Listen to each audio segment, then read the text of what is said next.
9th 10th दोनों में जो इस्लामियत लाजमी हमें हदीस मुबारक है, हदीस बंदे को आनी चाहिए। और 10 हदीस मुबारक होती हैं, 3-3 नंबर का एक क्वेश्चन आता है, इंतहाई आसान होती है। इसमें से बच्चे जो है वो मिक्स अप अगर कर जाते हैं तो उन्हें चाहिए कि जो रीढ़ की हड्डी के अल्फाज होते हैं ना,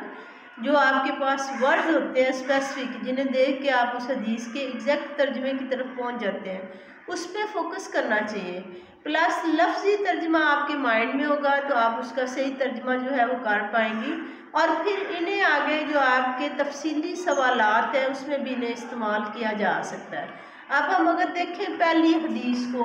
तो देखिए हदीस मुबारक है अकमलुल मोमिनीना ईमानन,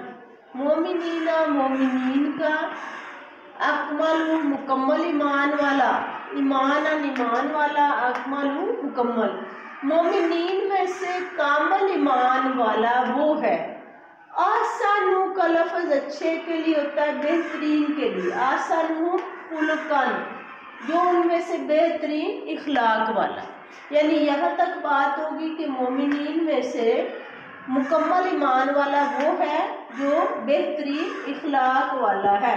अब ये लफ्ज़ जो है वाह खियारुहुम, इसका मतलब है उनमें से बेहतरीन वो है,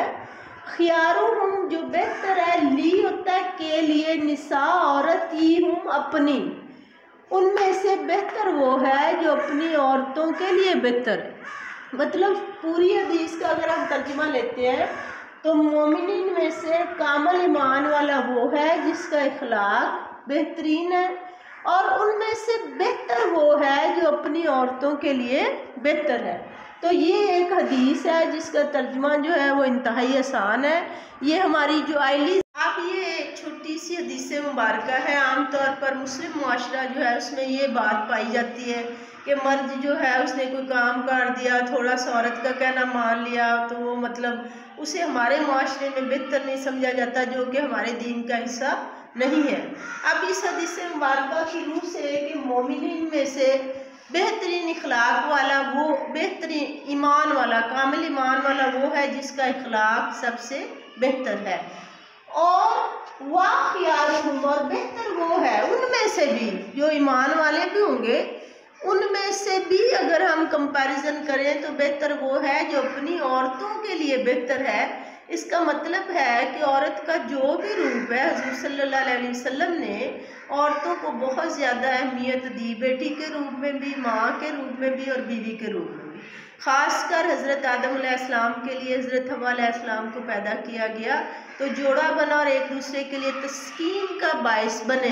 एक दूसरे की तस्कीन के लिए कुरान पाक में औरत को मर्द के लिए उतारा गया और मर्द को औरत की तस्कीन बनाया गया। तो मर्दों को चाहिए कि अपना इखलाक ऐसा रखें, औरतों के साथ अपना बर्ताव ऐसा रखें जिससे औरत को तकलीफ़ ना हो, तस्कीन हो। ये अमल अल्लाह ताला को बहुत पसंद है, अल्लाह ताला इससे मुसलमानों के दर्जात बुलंद फरमाता है। इस हदीस मुबारक का मतलब ही ये था कि हमारे माशरे में बेहतरी आए, मर्द औरत एक दूसरे के हकूक़ को पहचाने, ख़ासकर मर्द क्योंकि ताकत में होता है तो उसे ये बता दिया गया कि बीवी का ख्याल रखना, अपने घर वालियों से बेहतर तरीके से पेश आना जो है ये कोई कमी का बायस नहीं है, ये आपके ईमान की तक़वियत है, अल्लाह ज़र्फ़ी है, इसी से आपके इखलाक मुकम्मल होंगे, इसी से आप बेहतरी की तरफ आएंगे। तो ये छोटी सी हदीस है, उसका तर्जुमा है इंशाअल्लाह ताला आप लोगों